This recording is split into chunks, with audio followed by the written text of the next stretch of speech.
आज भी हम बहुत से परिवारों में जब यज्ञोपवीत की जनेऊ की बात करते हैं तो तुरंत एक उत्तर होता है कि लड़कियों का थोड़ा ही होता है यज्ञोपवीत, पंडित जी ये तो केवल लड़कों का ही होता है। आज ये विचार करना बहुत ज़रूरी है कि क्या यज्ञोपवीत लड़कों का ही होना चाहिए अथवा लड़कियों को भी यज्ञोपवीत पहनने का अधिकार है। ध्यान रखना, जो धर्म हमको सिखाता है वो ये है कि यज्ञोपवीत जो है, जनेऊ जो है, यह विद्या प्राप्ति का चिन्ह है, सरस्वती प्राप्ति का चिन्ह है। जब आप इसके मूल अर्थ को समझ जाएंगे, जो वास्तव में धर्म है कि सरस्वती प्राप्ति का, विद्या प्राप्ति का चिन्ह है, तो आपके मन में ये प्रश्न नहीं उठेगा कि यज्ञोपवीत जनेऊ जो है वो कन्याओं का होना चाहिए या नहीं होना चाहिए। अब आप बताइए, क्या कन्याओं को सरस्वती की प्राप्ति नहीं करनी चाहिए? क्या कन्याओं को अच्छी शिक्षा ग्रहण नहीं करनी चाहिए, या केवल पुरुषों को ही या लड़कों को ही अच्छी शिक्षा की, विद्या की आवश्यकता है? तो आप सबका यही उत्तर होगा कि नहीं, कन्याओं को भी उतनी ही अच्छी शिक्षा, उतनी ही अच्छी सरस्वती की ज़रूरत है जितनी लड़कों को ज़रूरत होती है। इसलिए वेदों के अनुसार, चारों वेदों में कहीं पर भी एक भी मंत्र ऐसा नहीं है जहाँ पर ये लिखा हो कि कन्या का यज्ञोपवीत नहीं होगा, अपितु वेदों में यह तो लिखा है कि चाहे पुत्र हो या पुत्री हो, उसका हमको यज्ञोपवीत संस्कार जरूर कराना चाहिए। आज एक सबसे बड़ी समस्या ये रहती है, जनेऊ संस्कार करा दिया, उसके बाद लोग ये कहते हैं कि जी कान पर डालने की याद नहीं रही तो जनेऊ तो खंडित हो जाएगा। देखो सज्जनों, आजकल जैसे लोग वस्त्र आदि पहनते हैं, पहले ऐसे वस्त्र आदि नहीं पहनते थे। एक ओढ़ने के लिए, एक पहनने के लिए कटिवस्त्र होता था। तो जब लघु शंका या दीर्घ शंका के लिए वॉशरूम आदि जाते थे तो भूमि से लग कर के कहीं जनेऊ गंदा न हो जाए, इसलिए गंदगी से बचाने के लिए उस जनेऊ को, यज्ञोपवीत को, और कोई खूंटी तो थी नहीं, कान पर ही 2-3 चक्कर लगा देते थे, जिससे वो ऊंचा उठा रहता था और गंदा होने से बच जाता था।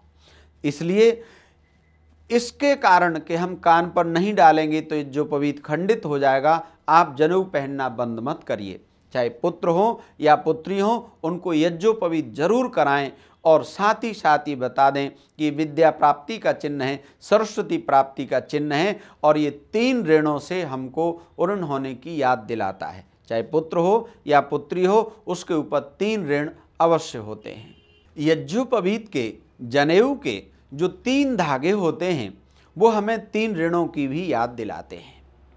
पहला धागा हमें माता और पिता के ऋण की याद दिलाता है।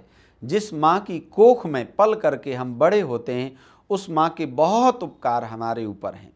एक बार आचार्य चाणक्य से लोगों ने कहा कि आचार्य जी, माता पिता के कितने ऋण होते हैं, आप हमें बता दीजिए, तो हम सारे ऋणों से ऋण होना चाहते हैं। तो आपको पता है आचार्य चाणक्य ने क्या कहा?